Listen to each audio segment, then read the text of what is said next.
नमस्ते दोस्तों। आज हम सीनियर टीचर के जीके के पेपर को सॉल्व करेंगे। ये पेपर जो हुआ था वो था 30/7/2023 का ये पेपर है। पहला जो क्वेश्चन है वो है, तिलवाड़ा का मेला निम्नलिखित किस लोक देवता की स्मृति में पड़ता है? संत मावजी, मल्लीनाथ जी, देवनारायण जी, वीरपत्ता जी।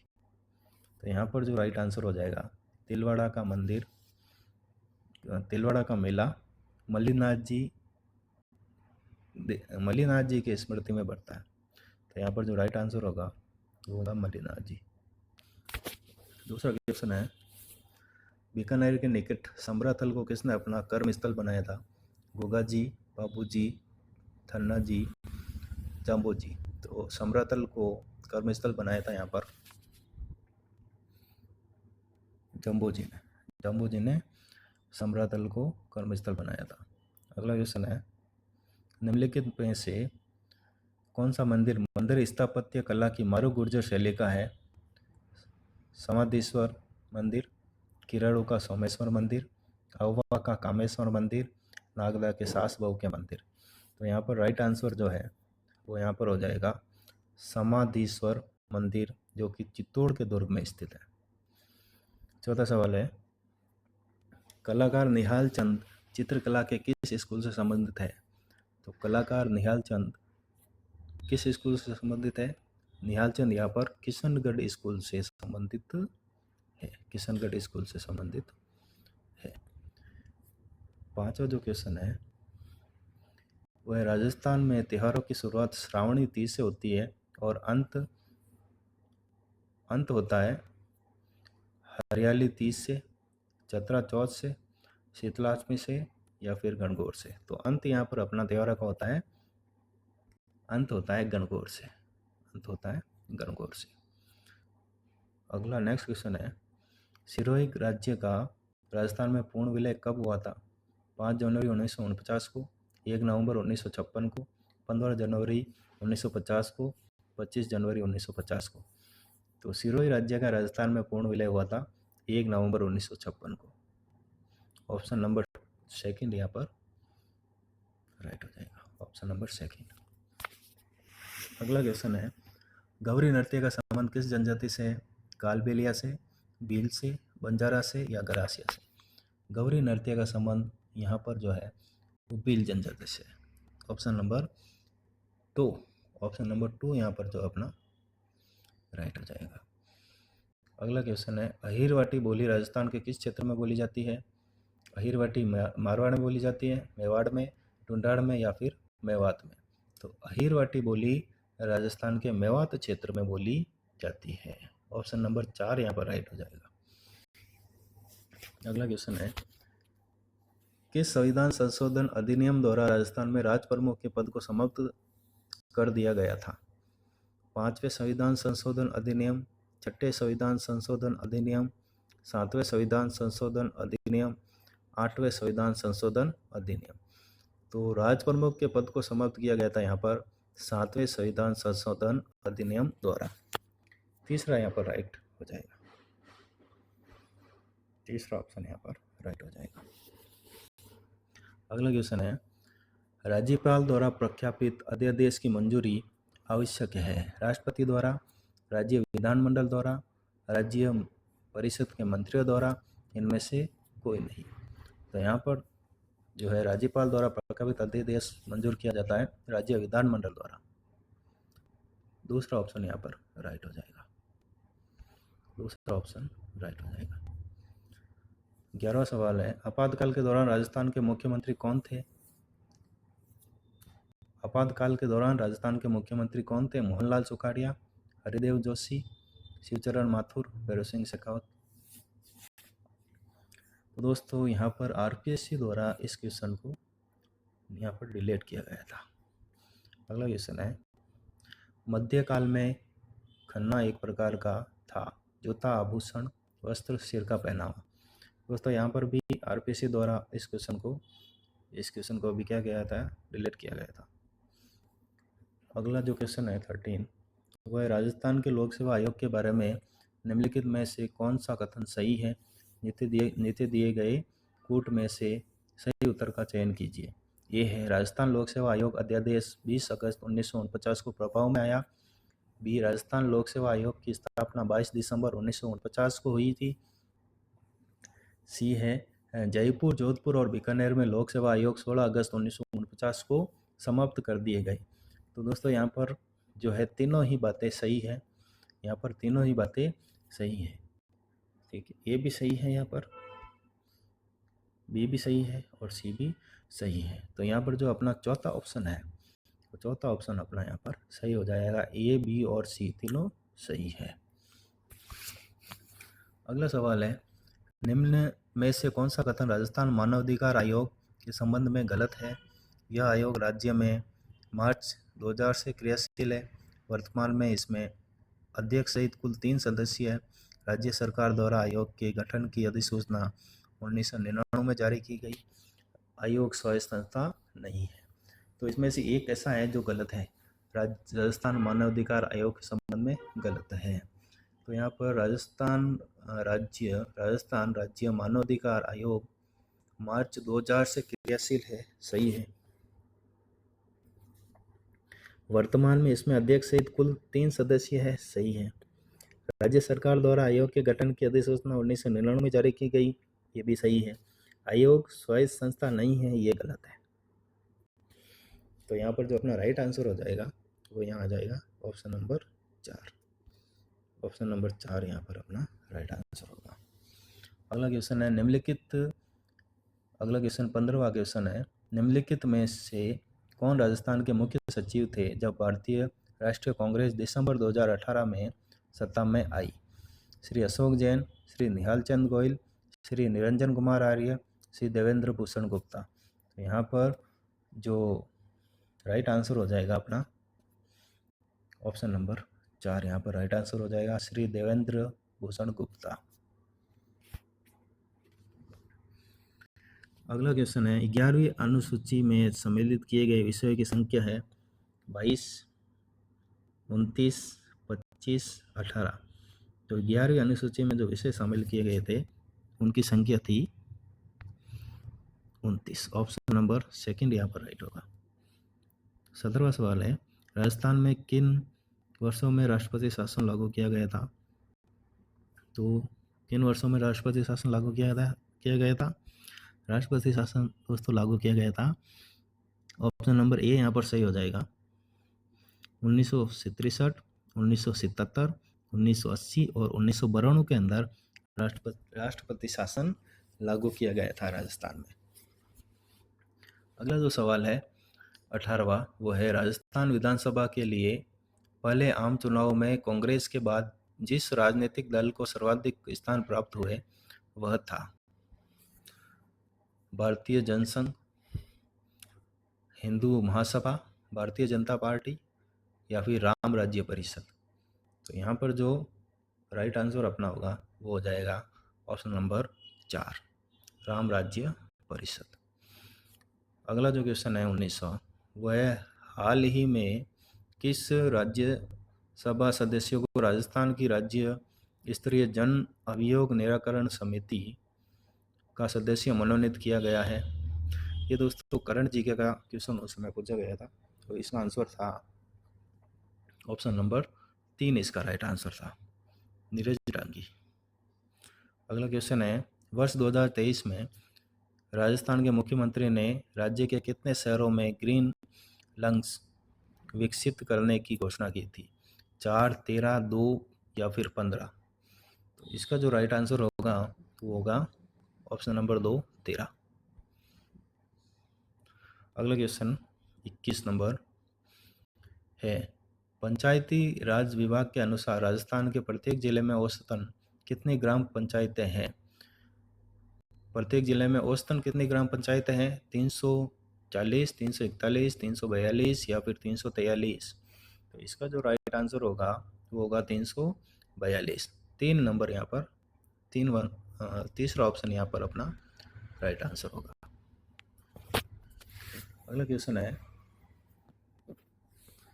मुख्यमंत्री कामधेनु पशु बीमा योजना 2023 के बारे में निम्नलिखित में से कौन सा कथन सही नहीं है? जो कथन सही नहीं है उसको पहचानना है। जो कथन सही नहीं है उसको यहाँ पर पहचानना है।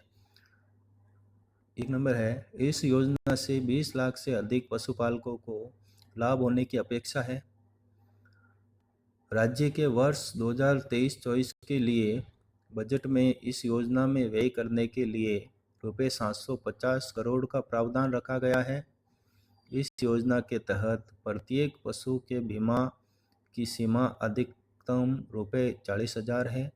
एक पशुपालक जिसकी वार्षिक आय रुपये 8 लाख से अधिक है उसे इस योजना के तहत प्रत्येक पशु के लिए अधिकतम रुपये 500 प्रति वर्ष प्रीमियम देना होगा। तो कौन से सही है इसमें से? कौन सा सही नहीं है? 3 तो सही है और 1 सही नहीं है। तो इसमें जो है पहला सही है, इस योजना में 20 लाख से अधिक पशुपालकों को लाभ होने की अपेक्षा है, ये सही है। दूसरा इसमें सही है, तीसरा भी सही है, और जो गलत है वो अपना यहाँ पर चौथा है। तो यहाँ पर राइट आंसर हो जाएगा ऑप्शन नंबर 4। ऑप्शन नंबर 4 यहाँ पर राइट आंसर हो जाएगा। अगला क्वेश्चन है 23वां। 26 जून 2023 को वाणिज्य भवन नई दिल्ली में आयोजित क्रेता विक्रेता गौरव सम्मान समारोह में केंद्र सरकार द्वारा राजस्थान के उद्योग एवं वाणिज्य विभाग को कौन सा पुरस्कार दिया गया? जेम एक्सीलेंस, औद्योगिक सितारा, राजस्थान का गौरव या फिर राजश्री? तो यहाँ पर जो राइट आंसर होगा वो अपना होगा ऑप्शन नंबर 1, जेम एक्सीलेंस का अवार्ड दिया गया था, ऑप्शन नंबर 1। अगला जो 24वां क्वेश्चन है वो है, मुख्यमंत्री चिरंजीव स्वास्थ्य बीमा योजना के संबंध में कौन सा कथन गलत है? गलत कथन को चुनना है। ऑप्शन नंबर 1, इस योजना को 1 मई 2021 से शुरू किया गया था। ऑप्शन नंबर 2, प्रत्येक परिवार को रुपये 25 लाख का स्वास्थ्य बीमा उपलब्ध कराया जाता है। ऑप्शन नंबर 3, 1 मई 2022 से पहले स्वास्थ्य बीमा राशि रुपये 5 लाख थी। ऑप्शन नंबर 4, इस योजना में पात्र परिवारों को 1998 में पैकेज उपलब्ध कराए गए हैं। 1998 पैकेज उपलब्ध कराए गए हैं। तो इसमें जो राइट आंसर होगा वो होगा, दोस्तों इस क्वेश्चन को भी आरपीसी द्वारा डिलीट किया गया है। अगला जो क्वेश्चन है 25वां वो है, ओडिशा में आयोजित हुई 13वीं हॉकी इंडिया जूनियर महिला हॉकी प्रतियोगिता में भाग लेने वाली राजस्थान महिला हॉकी टीम की कप्तान कौन थी? हितेश कंवर, खुशी नागदा, खुशी सेन या फिर खुशबू? तो यहाँ पर जो राइट आंसर है वो अपना हो जाएगा खुशी नागदा। यहाँ पर राइट आंसर हो जाएगा खुशी नागदा, ऑप्शन नंबर 2। अगला क्वेश्चन है 26वां। जून 2023 में जर्मनी में आयोजित आयरमैन वर्ल्ड चैंपियनशिप राजस्थान की किस महिला खिलाड़ी ने 13 घंटे 47 मिनट में 3.8 किलोमीटर तैरकर 180.2 किलोमीटर साइकिल चलाकर और 42.2 किलोमीटर दौड़कर अपने उत्कृष्ट प्रदर्शन के साथ पूरी की? शिवांगी सारडा, सविता सारस्वत, सोनिया शेखावत? तो यहाँ पर जो राइट आंसर होगा वो यहाँ पर होगा ऑप्शन नंबर 2। यहाँ पर जो राइट आंसर होगा अपना वो यहाँ पर होगा option number 2, Shivangi Sarda. Option number 2 Shivangi Sarda यहाँ पर राइट आंसर हो जाएगा। अगला 27वां सवाल है, हाल ही में किस टीम को हराकर Rajasthan Rebels team Taekwondo Premier League के पहले चैंपियन बने? Delhi Warriors, Punjab Royals, Gujarat Thunders, Haryana Hunters? तो यहाँ पर जो राइट आंसर है 27 में वो होगा दिल्ली वॉरियर्स। 1 नंबर यहाँ पर राइट आंसर हो जाएगा। अगला 28वां सवाल है, 2023 में राजस्थान सरकार द्वारा आयोजित महंगाई राहत कैंप में कौन सी योजना सम्मिलित नहीं थी? कौन सी योजना सम्मिलित नहीं थी? मुख्यमंत्री गैस सिलेंडर गारंटी कार्ड योजना, मुख्यमंत्री निःशुल्क अन्नपूर्णा फूड पैकेट योजना, मुख्यमंत्री युवा संबल योजना या फिर मुख्यमंत्री कामधेनु योजना। कौन सी योजना सम्मिलित नहीं थी? तो यहाँ पर जो योजना सम्मिलित नहीं थी वो है मुख्यमंत्री युवा संबल योजना। कौन सी योजना सम्मिलित नहीं थी? मुख्यमंत्री युवा संबल योजना सम्मिलित नहीं थी। ऑप्शन नंबर 3 यहाँ पर राइट आंसर हो जाएगा। अगला क्वेश्चन है, गलत युग्म का चुनाव कीजिए। एक तरफ दे रखे हैं सीमावर्ती सागर और दूसरी तरफ दे रखे हैं महासागर।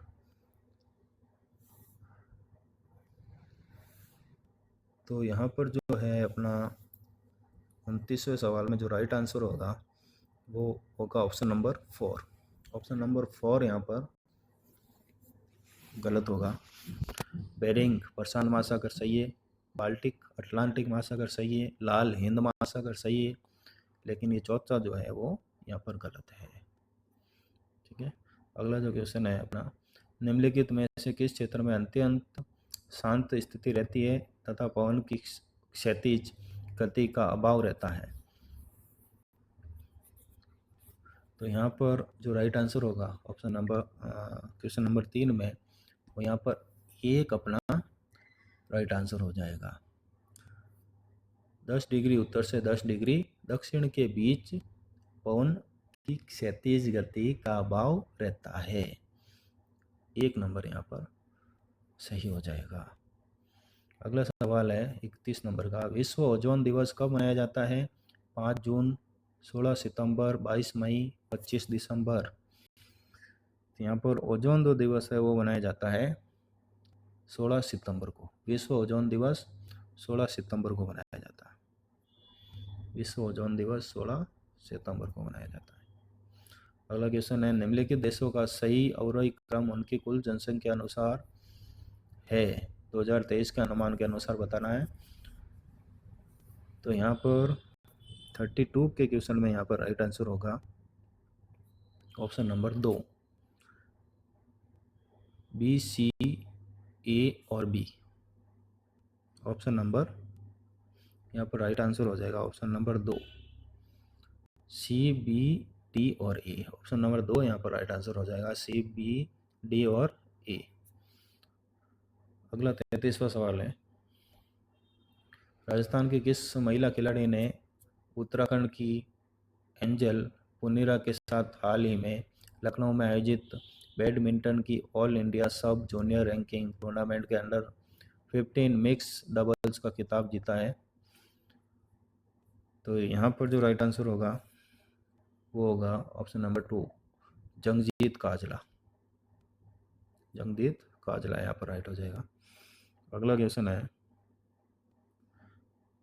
अगला जो क्वेश्चन अपना है यहाँ पर 34 जो क्वेश्चन है वो है, निम्नलिखित में से हिमालय की सबसे पश्चिमी चोटी कौन सी है?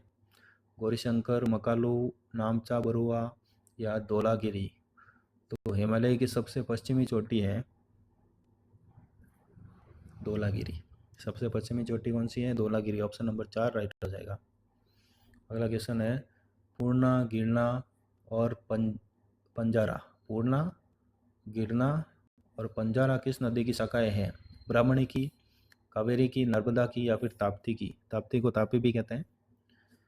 तो यहाँ पर जो राइट आंसर होगा वो हो जाएगा ताप्ती। Option number 4। अगला क्वेश्चन है, तेंदू, पलाश, बेल, खेर किसके सामान्य वृक्ष है? तेंदू, पलाश, बेल, खेर किसके सामान्य वृक्ष है? आर्द्र पर्णपाती वन, शुष्क पर्णपाती वन, उष्णकटिबंधीय कंटीले वन या पर्वतीय वन। तो यहाँ पर जो राइट आंसर होगा ऑप्शन नंबर 2, शुष्क पर्णपाती वन। ऑप्शन नंबर 2 यहाँ पर राइट आंसर हो जाएगा, शुष्क पर्णपाती वन यहाँ पर राइट आंसर हो जाएगा। 37वां सवाल है, इडुक्की जल विद्युत परियोजना अवस्थित है महाराष्ट्र में, तमिलनाडु में, केरल में, कर्नाटक में। यहाँ पर राइट आंसर हो जाएगा ऑप्शन नंबर 3, केरल में। यहाँ पर राइट आंसर हो जाएगा ऑप्शन नंबर 3। 37 का जो राइट आंसर होगा वो होगा ऑप्शन नंबर 3 केरल में। 38वां सवाल है, कौन सा सम्मिलित नहीं है? परमाणु शक्ति केंद्र एक तरफ दे रखे हैं और दूसरी तरफ राज्य दे रखा है, तो यहाँ पर कौन सा सम्मिलित नहीं है? केगा कर्नाटक, नरोरा उत्तर प्रदेश, काकरापार महाराष्ट्र, कलपक्कम तमिलनाडु।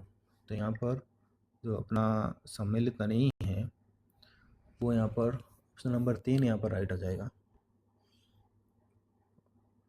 ये नहीं है, बाकी तीनों सम्मिलित है, बाकी ये नहीं है। तो यहाँ पर अपना जो राइट आंसर होगा क्वेश्चन नंबर 38 में वो होगा ऑप्शन नंबर 3। अगला क्वेश्चन है, भारत के लिए अप्रैल-नवंबर 2022 के दौरान निम्न में से कौन से 3 देश शीर्ष निर्यात गंतव्य रहे?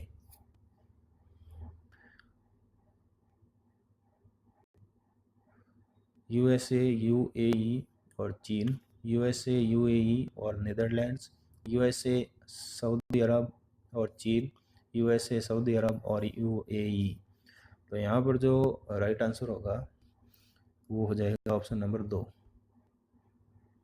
अगला क्वेश्चन है, वैश्वीकरण शब्द किसने दिया? Peter Drucker, Alfred Marshall, Theodore Levitt या मैरी पार्सले। तो किसने दिया था ये? ऑप्शन नंबर जो 40वां क्वेश्चन है इसमें अपना राइट आंसर हो जाएगा ऑप्शन नंबर 3। थियोडोर लेविट ने वैश्वीकरण शब्द दिया था। ऑप्शन नंबर 3 राइट हो जाएगा। अगला क्वेश्चन है, भारतीय वस्त्र उद्योग के संदर्भ में निम्न में से कौन सा कथन सही है? कथन ए, वस्त्र उद्योग भारत में प्रत्यक्ष रूप से करीब 4.5 करोड़ लोगों को रोजगार प्रदान करता है। कथन नंबर बी, वस्त्र उद्योग की संपूर्ण मूल्य श्रृंखला के लिए आधुनिक औद्योगिक इंफ्रास्ट्रक्चर सुविधाओं के विकास के लिए सरकार ने सभी राज्यों में प्रधानमंत्री मेगा एकीकृत टेक्सटाइल रीजन व अप्रैल पीएम मित्र पार्कों की स्थापना को मंजूरी दी है। ऑप्शन है कथन ए सही है, ऑप्शन 2 कथन बी सही है, ऑप्शन 3 ए और बी दोनों सही है, ऑप्शन 4 न तो ए और न ही बी सही है। तो क्वेश्चन नंबर 41 में जो राइट आंसर होगा यहाँ पर वो हो जाएगा ऑप्शन नंबर ए, केवल एक सही है। कथन नंबर ए ही यहाँ पर सही है, 1 नंबर यहाँ पर राइट आंसर हो जाएगा। अगला क्वेश्चन है, विश्व बैंक द्वारा वर्ष 2019 के लिए तैयार की गई कारोबार में सुगमता रैंकिंग्स में भारत विश्व में किस स्थान पर है? 63, 72, 121 या फिर 142। तो यहाँ पर जो राइट आंसर होगा वो ऑप्शन नंबर 1 हो जाएगा। ऑप्शन नंबर 1 यहाँ पर अपना राइट आंसर होगा, 63 राइट आंसर हो जाएगा। अगला क्वेश्चन है, दुग्ध उत्पादन की दृष्टि से भारत का विश्व में कौन सा स्थान है? तो दुग्ध उत्पादन की दृष्टि से भारत का विश्व में कौन सा स्थान है? इसका जो राइट आंसर होगा वो होगा ऑप्शन नंबर 1, पहला स्थान है। अगला क्वेश्चन है,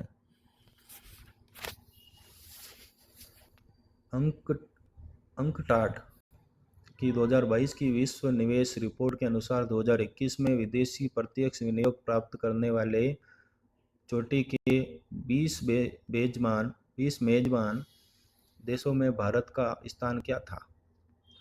5वां, 6ठा, 7वां या फिर 10वां। तो यहाँ पर जो राइट आंसर होगा वो यहाँ पर राइट आंसर हो जाएगा ऑप्शन नंबर 3, यहाँ पर 7वां स्थान होगा, ऑप्शन नंबर 3। अगला क्वेश्चन है 45, किस भारत सरकार अधिनियम के तहत भारत में संघ और प्रांतीय स्वायत्तता की शुरुआत की गई? भारत सरकार अधिनियम 1935, भारत सरकार अधिनियम 1947, भारत सरकार अधिनियम 1861, भारत सरकार अधिनियम 1909। तो यहाँ पर 45 में जो राइट आंसर होगा वो होगा ऑप्शन नंबर 1। ऑप्शन नंबर 1 यहाँ पर राइट आंसर हो जाएगा, भारत सरकार अधिनियम 1935। अगला क्वेश्चन है 46, भारतीय संविधान में 11वां मौलिक कर्तव्य किस वर्ष जोड़ा गया? 2002, 2001, 2000 या फिर 2003 में? तो यहाँ पर 46 क्वेश्चन का राइट आंसर हो जाएगा ऑप्शन नंबर 1। भारतीय संविधान में 11वां मौलिक कर्तव्य जोड़ा गया था 2002 में। 2002 में ये जोड़ा गया था। अगला क्वेश्चन है, उच्चतम न्यायालय ने निःशुल्क शिक्षा के अधिकार को निम्नलिखित में से किस अधिकार का हिस्सा बनाया है? अभिव्यक्ति की स्वतंत्रता का अधिकार, जीवन का अधिकार, सांस्कृतिक और शैक्षिक अधिकार, शोषण के विरुद्ध अधिकार। तो यहाँ पर जो 47वें क्वेश्चन का जो राइट आंसर होगा वो होगा ऑप्शन नंबर 2, जीवन का अधिकार। ऑप्शन नंबर 2, जीवन का अधिकार यहाँ पर राइट आंसर हो जाएगा। अगला क्वेश्चन है, विभाजन के परिणाम स्वरूप पाकिस्तान के लिए एक अलग संविधान सभा की स्थापना की गई और कुछ प्रांतों के प्रतिनिधि सभा के सदस्य नहीं रहे, इसलिए विधानसभा की कुल सदस्यता कम हो गई। 270 हो गई, 229 हो गई, 299 हो गई या फिर 289 हो गई। तो यहाँ पर 48वें सवाल का राइट आंसर हो जाएगा ऑप्शन नंबर 3। ऑप्शन नंबर 3 यहाँ पर राइट आंसर हो जाएगा 299। अगला क्वेश्चन है 49, भारत सरकार अधिनियम 1919 के तहत भारतीय विधान परिषद में कितने सदस्यों की नियुक्ति की जानी थी? भारतीय विधान परिषद में कितने सदस्यों की नियुक्ति की जानी थी? तो यहाँ पर 49 क्वेश्चन को आरपीसी द्वारा डिलीट कर दिया गया था। इस क्वेश्चन को भी आरपीसी द्वारा डिलीट कर दिया गया था। अगला क्वेश्चन है 50, भारतीय संविधान का कौन सा अनुच्छेद अंतर्राष्ट्रीय सुख शांति और सुरक्षा की अभिवृद्धि करता है? भारतीय संविधान का कौन सा अनुच्छेद अंतर्राष्ट्रीय शांति और सुरक्षा की अभिवृद्धि करता है? अनुच्छेद 49, अनुच्छेद 50, अनुच्छेद 51, अनुच्छेद 52। तो यहाँ पर 50 क्वेश्चन जो है उसका राइट आंसर हो जाएगा ऑप्शन नंबर 3, अनुच्छेद 51। अनुच्छेद 51 यहाँ पर राइट हो जाएगा। दोस्तों 50 तक अपन ने जो क्वेश्चन सॉल्व कर दिए और बाकी जो 50 क्वेश्चन बचे हैं उसको हम अगले वीडियो में सॉल्व करेंगे। Thank you so much.